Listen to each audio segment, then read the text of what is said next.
Piece एनएमएलए दूसरी अपने vote को डाल सकते हैं, बट इसके लिए तर राष्ट्रपतींच्या निवडणुकीची घोषणा झाली आहे। राज्यभरात विधान परिषदेच्या निवडणुकीची चुरस पाहायला मिळते। शिवसेना, राष्ट्रवादी आणि काँग्रेसने प्रत्येकी 2 उमेदवार रिंगणात उतरवलेत, तर दुसरीकडे भाजपने 5 अधिकृत उमेदवार रिंगणात उतरवलेत। दरम्यान भाजपच्या उमा खापरेंनी आज आपला उमेदवारी अर्ज दाखल केला। सदाभाऊ खोत यांनी अपक्ष म्हणून अर्ज भरला असून त्यांना भाजपने पाठिंबा जाहीर केलाय।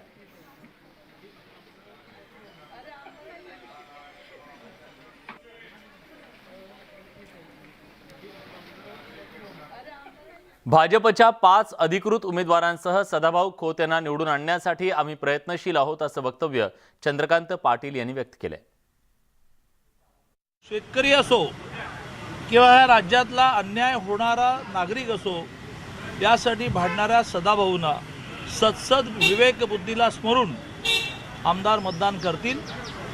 मुद्दा राहिला 5व्या सीटचा, त्या 5व्या सीटमध्ये आवश्यक मतं ही लोकप्रतिनिधी आपल्या सत्सद विवेक बुद्धीला स्मरून देतील आणि भारतीय जनता पार्टीचे 5 आणि अपक्ष पुरस्कृत 6 उमेदवार या निवडणुकीत विजयी होतील।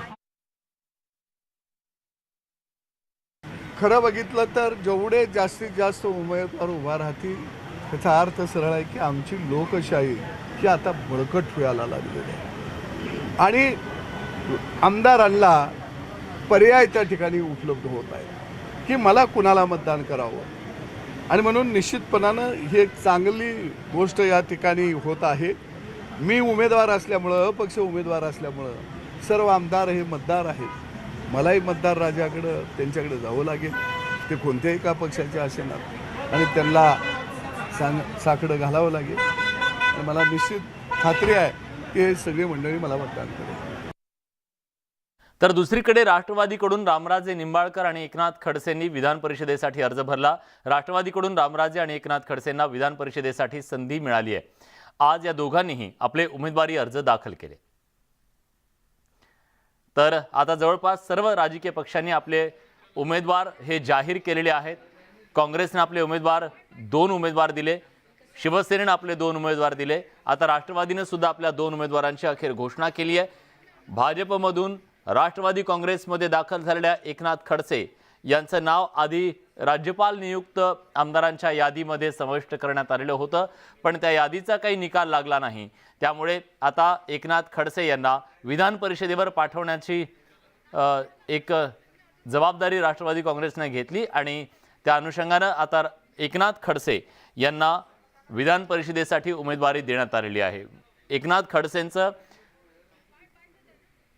एक कमबॅक म्हणावं लागेल, पॉलिटिकल कमबॅक झालेला आहे या निमित्तानं, आणि रामराजे निंबाळकर यांना सुद्धा राष्ट्रवादीने उमेदवारी दिली आहे।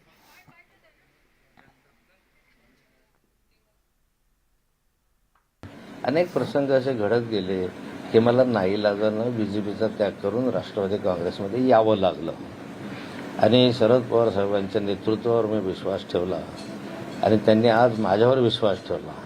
हा विश्वास सार्थ करण्याचा मी प्रयत्न करेल।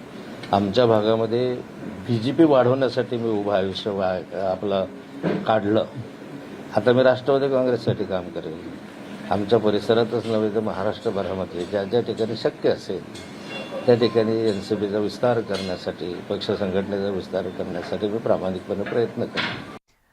विधान परिषदेच्या निवडणुकीसाठी कोण कोण उमेदवार रिंगणात आहेत आपण एक नजर टाकूयात। भाजपने उमेदवार दिले प्रवीण दरेकर, जे विरोधी पक्षनेते होते, रामराजे निंबाळकर आणि त्याचबरोबर राम शिंदे यांना सुद्धा भाजपने उमेदवारी दिलेली आहे। श्रीकांत भारतीय यांना उमेदवारी देण्यात आलेली आहे। प्रसाद लाड यांना उमेदवारी देण्यात आली आहे आणि सदाभाऊ खोत यांना सुद्धा अपक्ष म्हणून उमेदवारी अर्ज त्यांनी दाखल केलेला आहे। उमा खापरे भाजपच्या नेत्या यांनाही भाजपने विधान परिषदेची उमेदवारी दिली आहे। तर शिवसेनेने कुणाला उमेदवारी दिली आपण एक नजर टाकूया। 2 उमेदवार शिवसेनेचे मैदानात असतील। या 2 उमेदवारांमध्ये एक आहेत सचिन अहिर, प्रवक्ते शिवसेनेचे, आणि आमशा पाडवी यांना सुद्धा शिवसेनेने उमेदवारी दिलेली आहे विधान परिषदेसाठी। तिकडे काँग्रेसच्या गोटामध्ये 2 उमेदवार आहेत। काँग्रेसचे एक मुंबईतले काँग्रेसचे नेते चंद्रकांत हंडोरे आणि मुंबईतलेच काँग्रेसचे आणखीन एक नेते अध्यक्ष त्यांचे मुंबईचे भाई जगताप यांना सुद्धा उमेदवारी काँग्रेसनं दिली आहे। राष्ट्रवादी काँग्रेसनंही आज 2 उमेदवारांची घोषणा केली। रामराजे नाईक निंबाळकर यांना राष्ट्रवादीने उमेदवारी दिली आणि त्याचबरोबर भाजपमधून राष्ट्रवादी काँग्रेसमध्ये डेरेदाखल झालेल्या एकनाथ खडसे यांचं राजकीय पुनर्वसन करण्यासाठी राष्ट्रवादी काँग्रेसनं आज त्यांना उमेदवारी अर्ज दिला। त्यांनी आज आपला उमेदवारी अर्ज दाखल सुद्धा केला।